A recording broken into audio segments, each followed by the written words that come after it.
Good evening, my friend. Welcome to Night History Tales. Settle by the fire, and tonight we'll drift back to the Cro-Magnons. Tonight we're going to drift way back, so far back that Europe isn't a bunch of countries on a map, but a giant wild quilt of valleys, rivers, forests, open steppe, and ice at the edges. Tonight, we'll walk alongside Cro-Magnons' early Homo sapiens in the Upper Paleolithic, without rushing, without scary stuff, just the warm human parts. Tonight, we'll let the past feel close enough to hear the crackle of a small fire and the quiet murmur of a community settling in for the night. Picture the first moment they arrive in your mind, like a slow, wide camera pan, a long line of people moving across a landscape that looks familiar and alien at the same time. Familiar because it's still earth, still sky, still clouds drifting like sleepy sheep. Alien because the climate has a sharper edge, the seasons bite harder, and the horizon feels bigger, emptier, more unbuilt.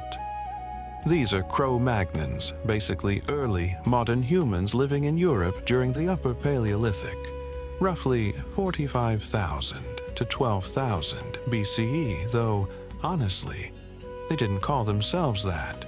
They didn't have a branding team, you know. They're Homo sapiens, like us, but living in a world where the best road is a river, the best calendar is the rhythm of animal migrations and plant seasons, and the best weather app is an elder squinting at the sky and saying, "We move tomorrow." When we talk about migration here, it's not one dramatic march with a single destination pinned like a vacation photo. It's more like a slow breathing pattern. Families and groups shifting, pausing, circling back, splitting, rejoining, following resources the way you follow the smell of bread to the kitchen. Europe in this time is a patchwork. Some areas are cold, steppe, some are forests, some are river corridors that feel like natural highways. People move because the world moves. Ice expands and retreats. Animals change routes. Rivers flood or freeze. And the best places to live are always a little temporary. Think of it like trying to keep a cozy camp going while the whole planet is subtly rearranging the furniture. And yet, in the middle of all that motion, there's a steady thread: community. It's not just survive, it's survive together, because one person alone in this landscape is like one mitten in winter. Technically an object, but not doing the job. So they migrate in ways that make sense, along rivers where water and fish and birds gather, near cliffs and caves that offer shelter, across plains where herds pass, into valleys that break the wind. And when they stop, it's not random.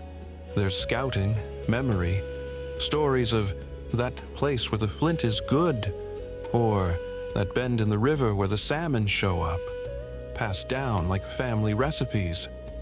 Migration becomes a kind of knowledge, reading tracks, reading plants, reading the snow crust, reading the behavior of animals, and reading each other, because moving as a group is also moving as a mood. If the group is tired, you don't push too hard. If children are sick, you choose a sheltered route. If winter is coming fast, you pick a place with fuel nearby. It's practical, but it's also emotional, because every move is a choice about safety, belonging, and hope. And the craziest part, in a gentle way, not a scary way, is that their world is enormous, but their daily life is intimate. The feel of a strap across a shoulder, the smell of smoke on hair, the sound of feet on frost-hard ground, the soft complaints and jokes, yes, jokes humans joke everywhere, shared to make the miles less heavy. Now, let's slow down and watch them choose a place to live. Because a camp here is not just a dot on a map. It's a whole little universe built out of smart decisions and small comforts. Imagine a late afternoon when the light is thin and golden, and someone walks ahead to check the ground. They're looking for the basics first: shelter from wind, water nearby, a good view for spotting animals or other people, and enough space for fires without choking everyone in smoke. Because nobody wants to live in a permanent barbecue cloud, thank you. Sometimes the best option is a cave or rock shelter nature's ready-made roof, especially in harsh weather. But Cro-Magnon camps aren't only caves.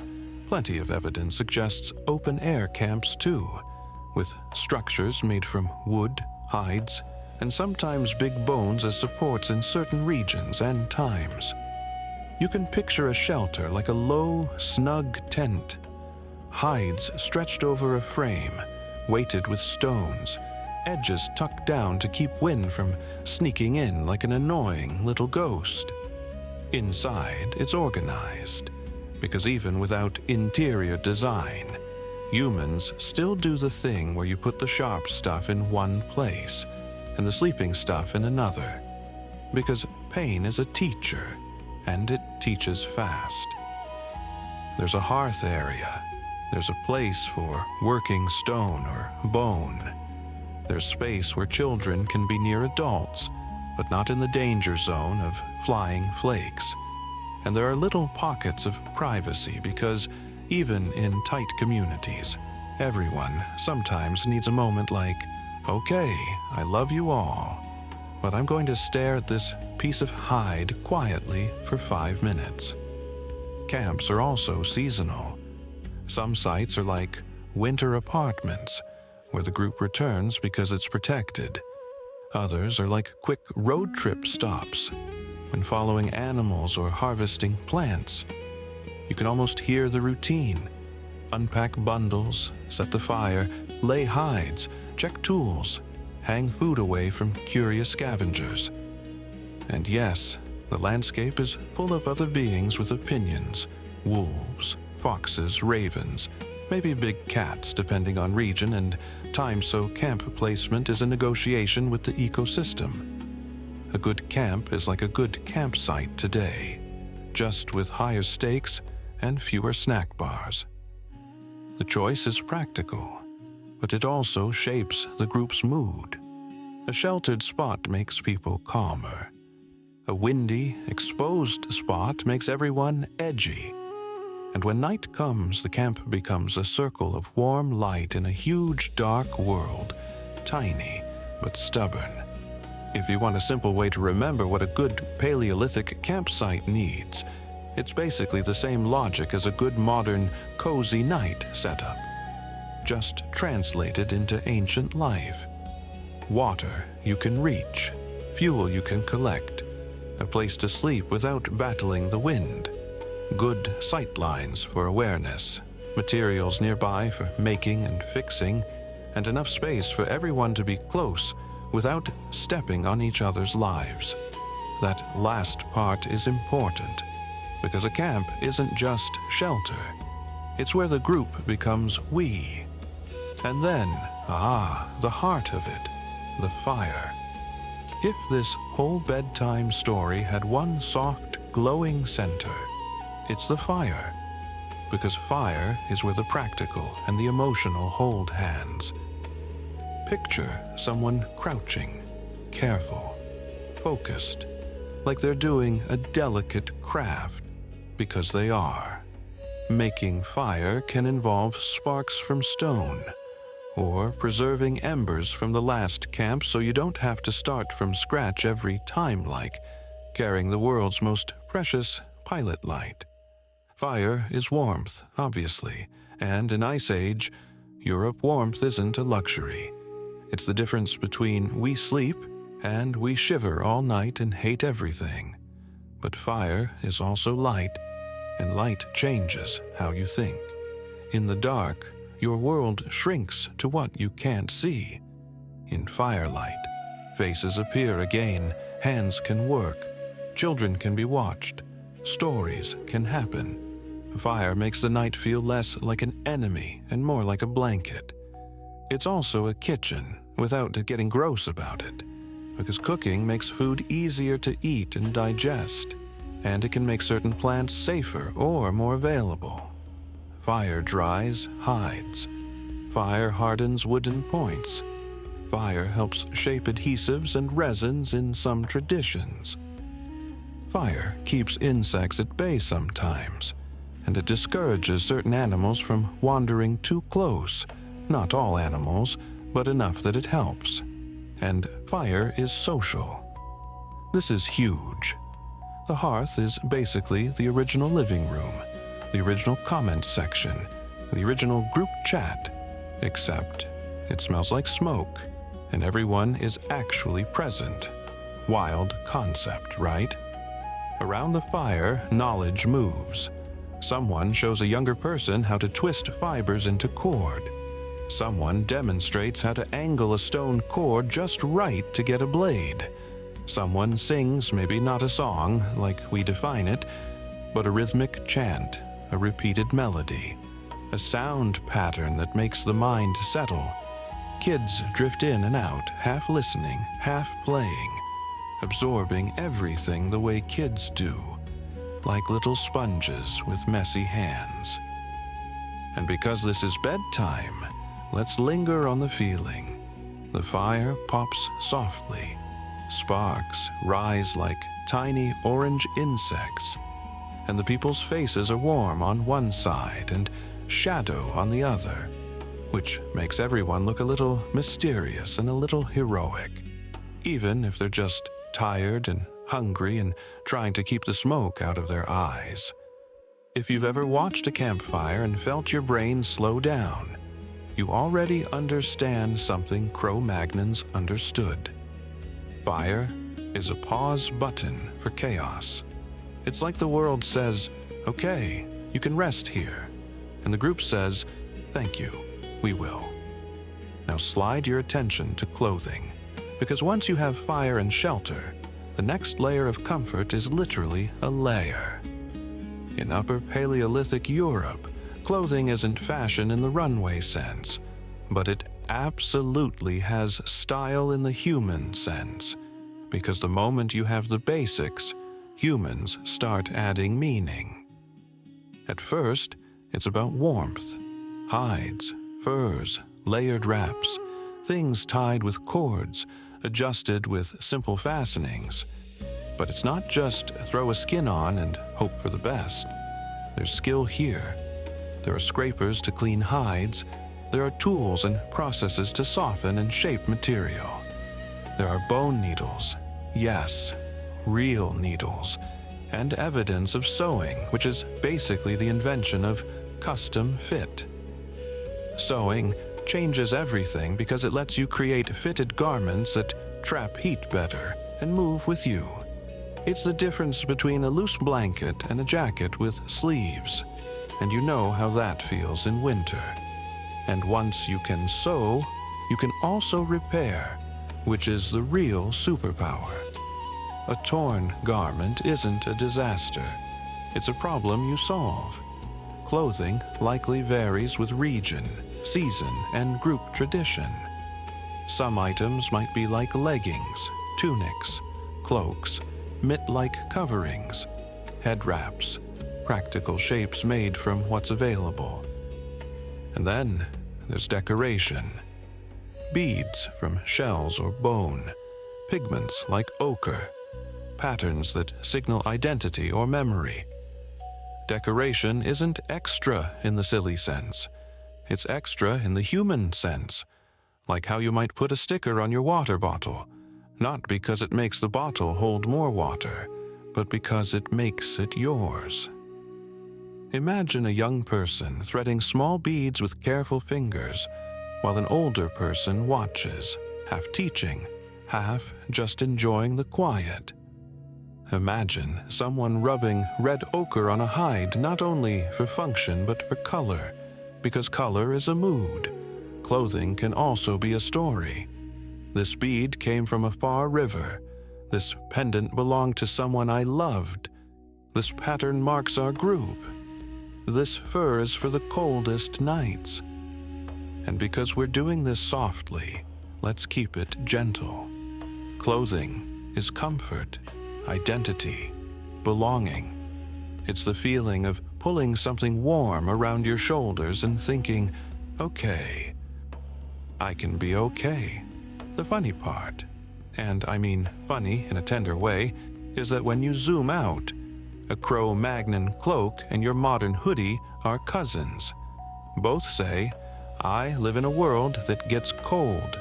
I have people who help me, and I want to move through life feeling a little safer. Next, let's watch hands at work with tools, because tools are like the fingerprints of a culture tiny objects that quietly shout. A thinking mind was here. Cro-Magnons in the Upper Paleolithic are famous for sophisticated stone technology, especially flint-knapping shaping stone by controlled strikes to produce sharp flakes and blades. But the story isn't they hit rocks. What the story is, they understood geometry with their fingertips. Picture someone holding a core of flint, turning it, reading it the way you read a loaf of bread before slicing. Where is the grain? Where is the tension?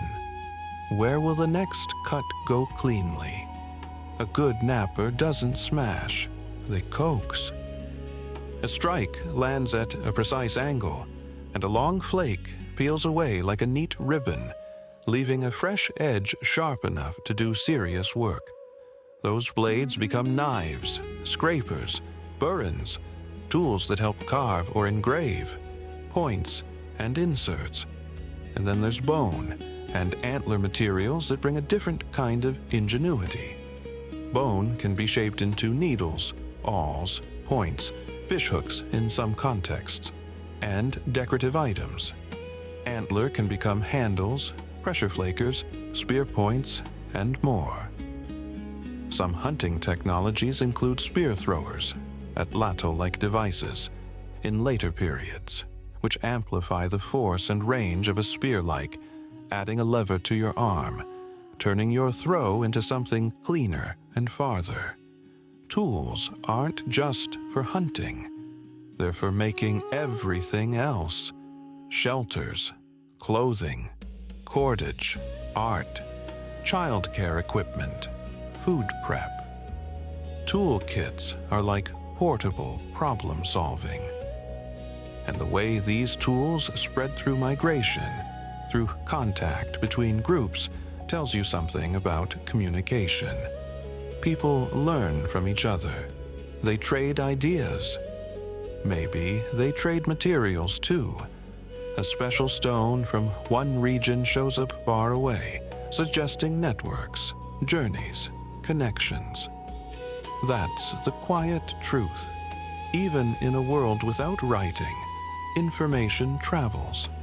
A technique can move faster than a person because one person learns it and teaches it. And suddenly, a whole region changes how it makes a blade. If you want a bedtime-friendly analogy, tools are like recipes. You can have the same ingredients, stone, bone, but different groups cook them differently. And you can sometimes tell who taught whom by the taste of the final result. And every tool also says something sweetly human. Someone cared enough to make the future easier. Someone sat down, used time, and made a thing that would help the group tomorrow. That's love in a practical outfit.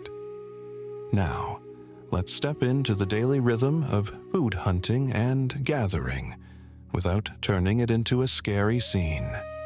Because bedtime stories don't need that energy. Think of their food life as a wide menu that changes with seasons.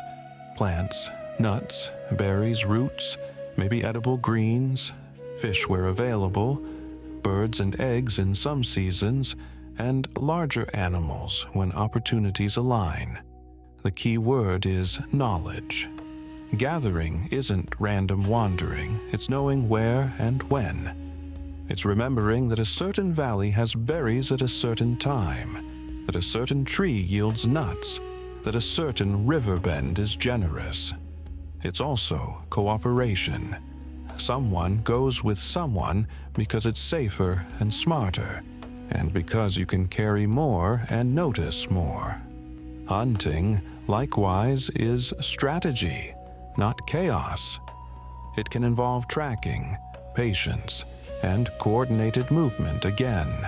No gore here, just the idea of humans working as a team. You can picture a hunting plan as something like planning a big group project. Someone scouts, someone watches the wind, someone stays back with the children, someone carries the repair kit, because something always breaks at the worst time. That's universal law. Sometimes hunting focuses on smaller game and fish, sometimes on larger herd animals, depending on region and time. But what matters for our cozy version is the communal aspect. Food becomes shared security. When people bring food back, it's not mine, mine, mine. It's we eat. Sharing is a survival strategy, yes, but it's also the glue of trust. If you know your group will share, you can take risks and explore and learn. If you don't know that, your brain stays in panic mode. Cro-Magnon communities likely had norms about distribution, reciprocity, and care for those who can't hunt or gather in a given moment: children, elders, injured people. And there's also storage, in whatever forms were possible: drying, smoking, caching. Even the act of saving food is a form of future thinking. Tomorrow exists, and we intend to be in it.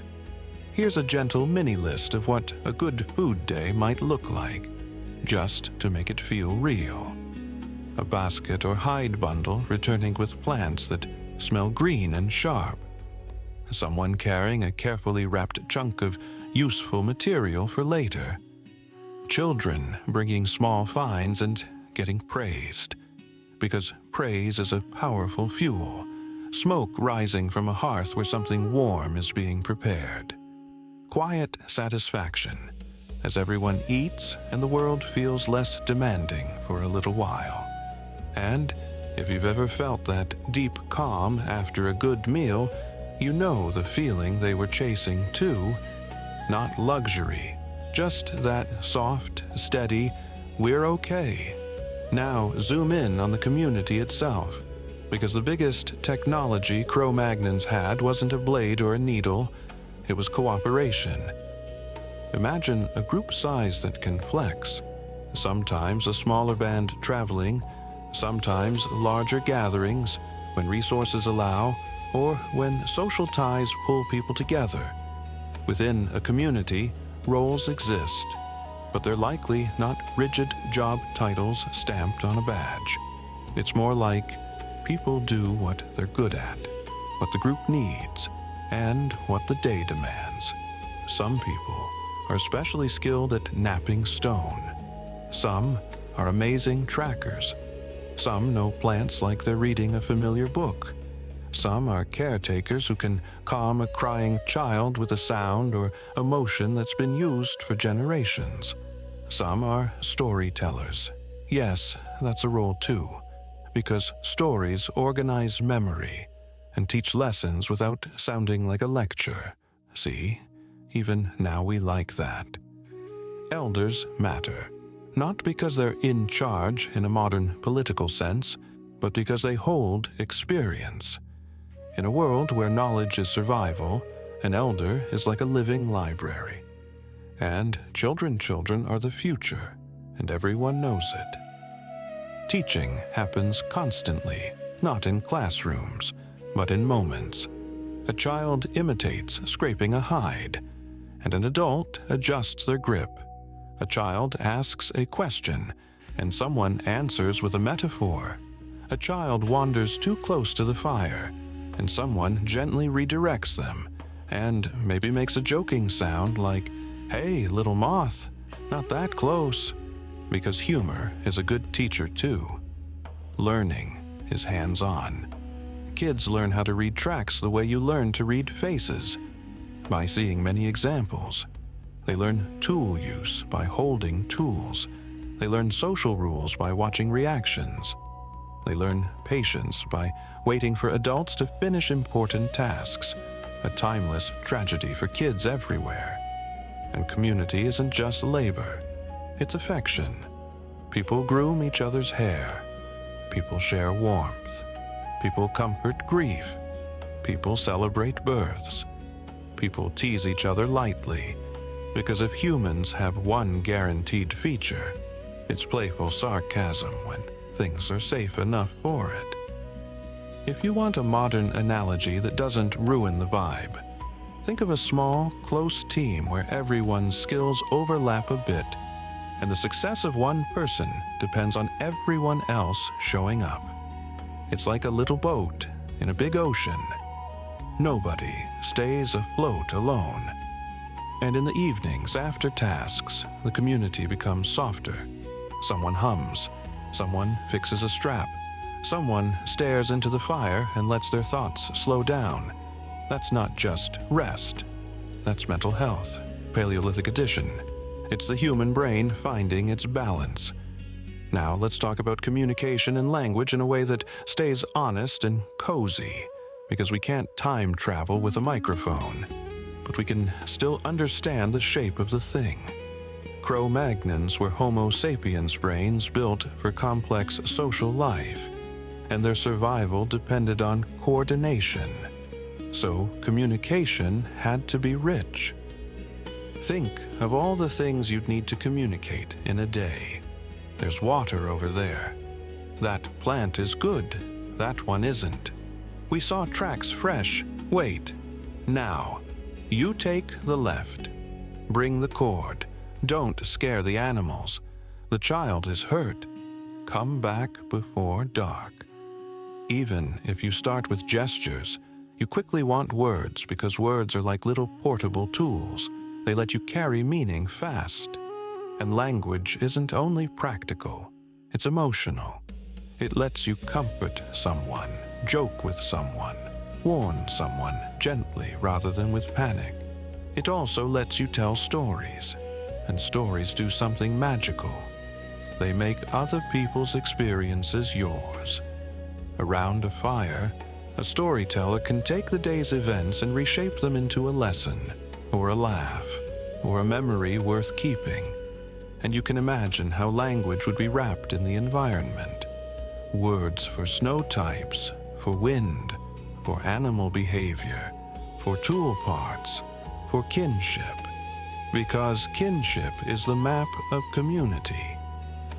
Kids learn language the way they still do, by hearing it, trying it, messing up, getting corrected, and trying again. Someone might say a word with the wrong rhythm, and everyone chuckles, gently. And the kid tries again, annoyed but determined. You know how it goes. Communication also includes music-like elements, rhythm, repetition, call and response. Even without formal songs, humans naturally fall into patterns of sound that soothe and bond. A lullaby doesn't require a modern scale.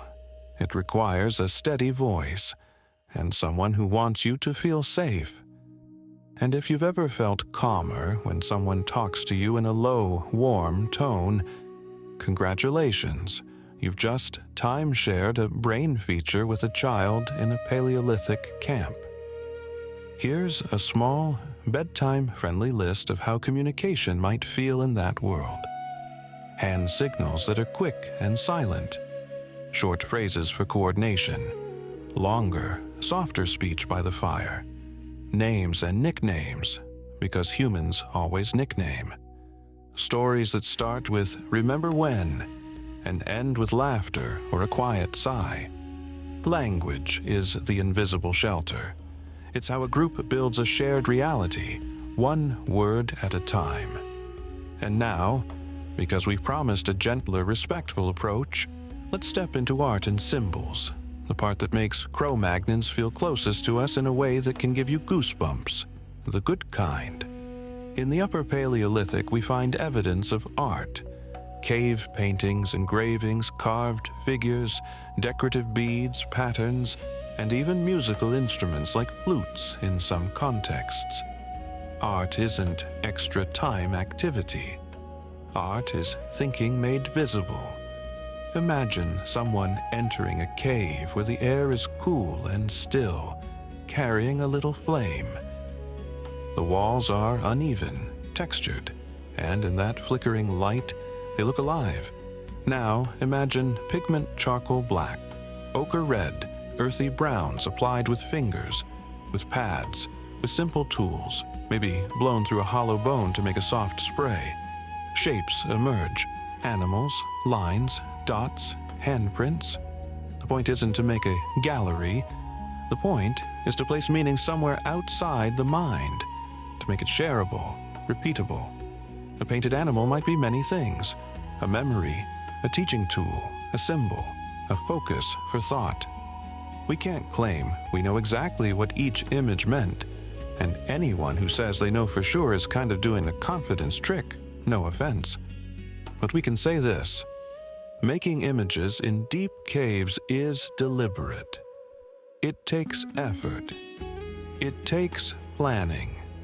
It suggests that these people cared about symbols, about things that stand for other things. And that's huge. It means their world had layers. It wasn't just food, warmth, or sleep. It was also story, identity, connection, mystery. Carvings and small figures, sometimes called Venus figurines in archaeology, show attention to the human form and to abstraction. Beads show that people liked adornment and maybe used it to signal relationships or status or belonging. Music suggests emotion and ritual and comfort. And then there are burials in some contexts, again, gently, here suggesting care for the dead and perhaps beliefs about life, memory, and the unseen.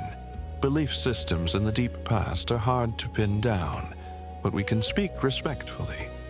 Many human societies develop rituals because rituals help with big feelings: loss, gratitude, fear, hope. Rituals are like emotional tools. They give structure to what otherwise feels too large. A simple gesture, repeated, can say, "We remember," or "We honor," or "We ask the world to be kind." That's not spooky, that's human. And it fits bedtime perfectly. Art and ritual are ways of making the dark feel less empty. They're ways of telling the universe, we are here and we are paying attention. If you want a modern analogy, cave art is like leaving a message in a place that matters, not for strangers, but for your people, for the ones who will come after, or the ones who share the same story.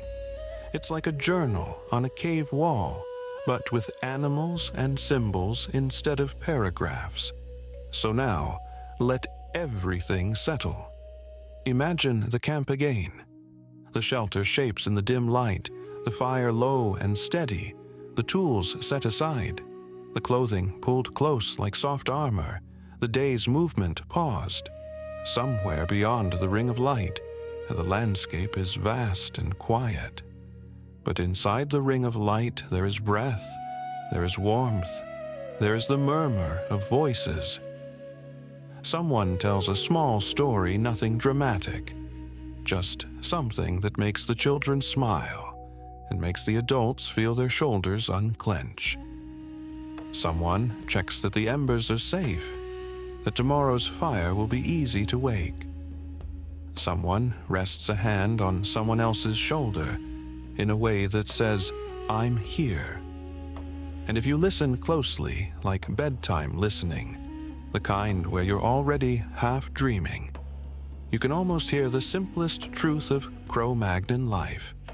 They moved, they built, they learned, they taught, They made beauty, they made meaning, and they did it together. Now let the fire in your mind get smaller, softer.